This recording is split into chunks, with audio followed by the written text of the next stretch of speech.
Next हमारे पास जो parasite है वो है एंटीरोबियस वर्मिकुलरिस। एंटीरोबियस वर्मिकुलरिस का दूसरा नाम होता है पिन वॉर्म। ये जो है एंटीरोबियस वर्मिकुलरिस, इसका जो इन्फेक्शन होता है सिर्फ और सिर्फ ह्यूमंस के अंदर होता है, किसी और स्पीशी में नहीं होता, और इसकी कोई एनिमल रिजर्वायर नहीं है और ना ही इसका कोई वेक्टर है। ये जो इन्फेक्शन होता है ये होता है जब हम उस वॉर्म के एग्स को इंजेस्ट करते हैं, तो वो एग्स जाके हमारे स्मॉल इंटेस्टाइन के अंदर हैच होते हैं, लार्वा बनता है। वो लार्वा डिफ्रेंशिएट होता है किसके अंदर, एडल्ट के अंदर, और फिर जब वही एडल्ट्स कोलोन के अंदर जाके माइग्रेट होते हैं और वहीं पे जाके उनकी मेल और फीमेल एडल्ट्स की मेटिंग होती है। कोलोन में मेटिंग होती है और स्मॉल इंटेस्टाइन में लार्वा एडल्ट में कन्वर्ट होता है। रात के वक्त इनकी जो फीमेल होती है वो जाती है हमारे पास पेरिएनल एरिया में, वहाँ पे जाके एग्स ले करती है, और वो जो एग्स होते हैं वो फर्टिलाइज्ड होते हैं। पेरिएनल स्किन में एग्स ले करेगी, 6 घंटे के बाद वो जो एग्स होते हैं वो हमारे पास एम्ब्रियोनल स्टेट में चले जाते हैं और इन्फेक्शियस बन जाते हैं।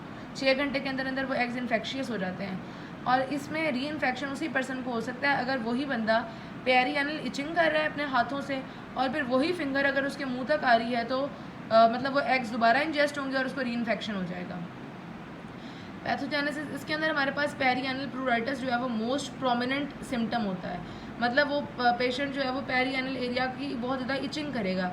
अब प्लूराइटिस हमारे पास क्या होता है, एक एलर्जिक रिएक्शन होता है। किसके खिलाफ ये एलर्जिक रिएक्शन होता है, ये होता है प्रोटीन, या तो एग की प्रोटीन या फीमेल की प्रोटीन के अगेंस्ट एलर्जिक रिएक्शन होता है, और इसमें पेरिएनल इचिंग बहुत ज़्यादा कॉमन होती है।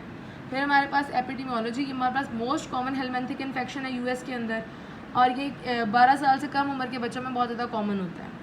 इसके लैब डायग्नोसिस के अंदर हम क्या करेंगे, सबसे पहले हम स्कॉच टेप टेस्ट करते हैं। इसके अंदर हम पेरिएनल एरिया में स्कॉच टेप अप्लाई करेंगे। जब हम उस टेप को रिमूव करेंगे और माइक्रोस्कोप के नीचे देखेंगे तो हमें क्या मिलेगा, एग्स मिलेंगे। जैसे दूसरे पैरासिटिक इन्फेक्शन के अंदर हमें जो एग्स होते हैं वो स्टूल के अंदर मिलते हैं, इसमें स्टूल में हमें कोई एग नहीं मिलेगा। इसमें हमें स्टूल के अंदर वॉर्म मिल सकता है लेकिन एग नहीं मिल सकता।